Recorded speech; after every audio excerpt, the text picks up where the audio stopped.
Hello, my lovelies. It is time to do another cook, and that is going to be some lamb shanks today. I have, oh my goodness, they're so heavy. I think that's about 1.5 kg of lamb shanks, and we are going to slow cook them in some red wine, some tomato, onion, garlic. I'm going to throw some mushrooms in there because I've got some, and and then some stock. And the red wine I'm using is a Tempranillo it's a Spanish red wine. And here we go. All we have done is we have seasoned our lamb shanks, and we are just heating up some olive oil in the French pan, and we're just going to brown these off. So we are just going to basically sear them. Excellent, good sizzle happening. So just sealing the juices in there. Don't want to cook them through. We are literally just getting a little bit of colour on them. Now I've got 5 shanks. They all get eaten because they're all really yummy. They turn out so well. Now normally I would trim these up a little bit more. I'm running short of time because I'm always short of time, and so I'm just going to let these ones roll, and we'll see. It'll be interesting to see if it makes any difference. As I said, I've just always trimmed them, and I'm curious to see how that works, whether it makes any difference at all. So obviously you can get these seasoned with whatever you like. I've just gone with just salt and pepper, fairly generous. We can add more seasoning into the mix, but obviously you're going to have red wine, beef stock, diced tomatoes, onion, garlic. It's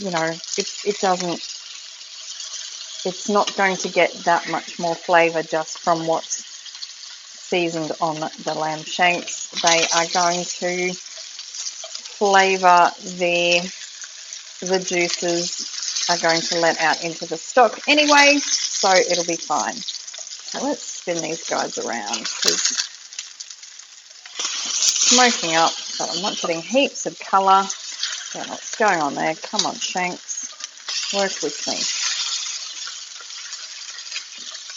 So sealing that in. Turn them around, basically just getting all of the edges sealed. I can start smelling them now. They're slippery little suckers. Alright, so that's the first 2. Just to give you an idea, I'll pause and I will brown the rest of them, sear them off, and I'll come back and show you from there. Oh, there we go. Nice little sort of bit of brown crust happening. All right, I'll be back in a minute.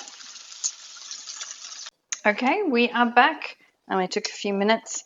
So now we're just going to fry off our onion, our garlic, and then we'll get the red wine in there. We are slowly getting through this huge jar of garlic.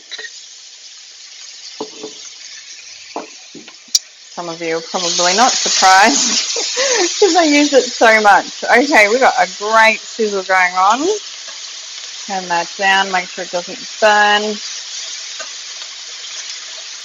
There's still bits of pepper that came off the shanks.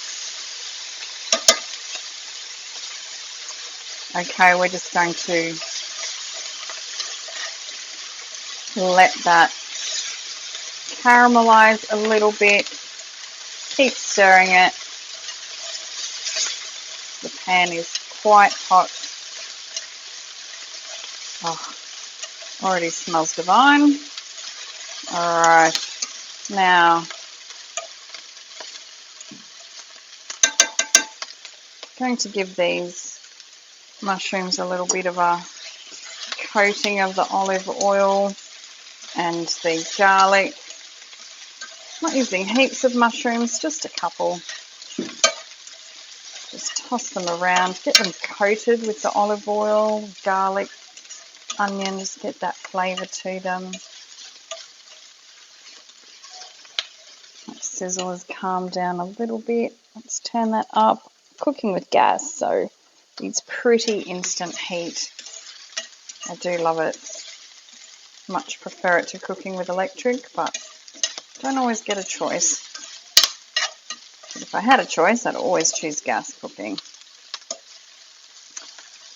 Okay, we've got that sizzling away nicely. So now the wine, we're just going to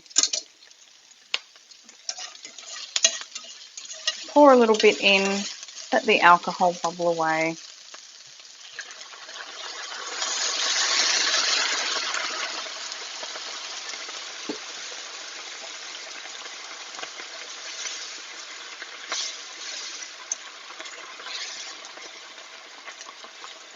So you want to make sure that it does sizzle and cook down so that it doesn't retain that sort of alcohol flavour, but it will help to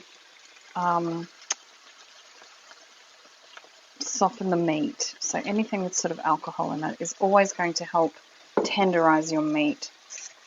All right, let that. So it's going to help deglaze your pan if you've got anything stuck on there. All right, that's looking pretty good. So basically now we are just making the stock and the sauce that the lamb shanks are going to cook in. I think that's pretty good there. It'll keep bubbling away anyway. You see, it kind of changes colour a little bit, and that alcohol should have evaporated by now. All right, in with the tomatoes. Just your basic crushed tomatoes. Don't have to use them if you don't like them. As with most of my cooking, you can just sort of change things around to however you like. So if you want to put some vegetables in here, you want to omit the wine, you could just do it in the stock. Leave out the mushrooms if you're not a mushroom person. Absolutely up to you. All right.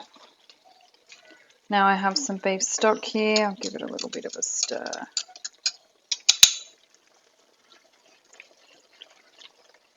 Now I'm not going to put it all in because I need to see how much room my shanks need. So I've got a few. I might have to pile them in here. But you want to leave a fair bit of stock and sauce so that it has lots of sauce to cook in, because you're going to want that at the end. So we're going to top and tail these guys. Let's squish them right over to the end. Can I get 5 in there? Am I? Oh, have I? Oh, come here, Shank. Have I overextended myself with the shanking? Oh, can I squeeze one more in there? I don't know. I might have to shove some out of the way, mushrooms. We have important business. Okay. Oh, this guy's not too big. He might just... Oh, yeah, look at that. Oh, that's pretty squishy. Okay. Well, we're all in this together, people. All right. Let's see how much more stock we can get in there. Certainly can't stir it once, so I'll just divide my stock. What I might do is get it in. Oh, goodness. Okay. Oh, just made it. Okay. Should be squishy, but okay. She'll do. Let's get... what I'm going to do is I'm going to taste the stock. It's going to taste quite fresh, as in because it hasn't cooked in. But I'm just going to taste it for salt.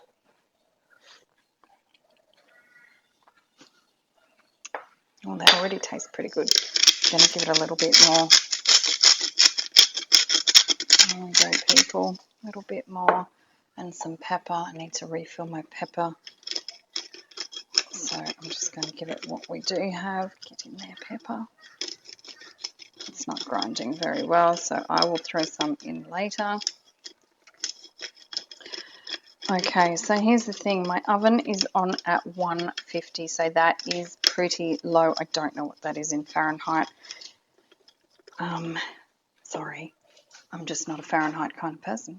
So I'm going to cover that up, pop that into the oven at 150. Let me see, I'm going to give it at least 3 hours and check it periodically. It should be good with the lid on. It shouldn't lose too much moisture, but just to be sure, the last thing you want is for them to go dry. And I suppose if you want, maybe in an hour, hour and a half, you could take the lid off and turn those shanks over. But the lid should keep the moisture circulating and get them absolutely gorgeously tender. So I am going to throw the lid on, throw them in the oven, and we'll check back later.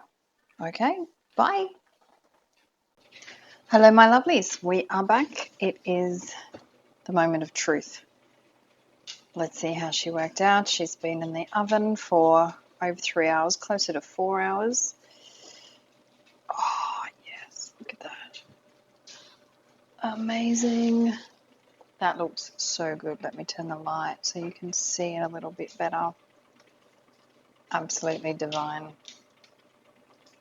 So you can see that the shanks have the meat has all shrunk away from the bone, which means it is falling apart. I'm going to show you what I mean. Look at that. It is just coming to pieces beautifully. I think if I picked these bones up, some of them would just slip out from the meat anyway, which is an indication of how tender it is. Absolutely divine. So I am going to plate this up, sit some of them on a bed of couscous, and I'll take some photos so you can see. But it smells divine. Okay. You will see the final product in a moment. Alrighty, bye.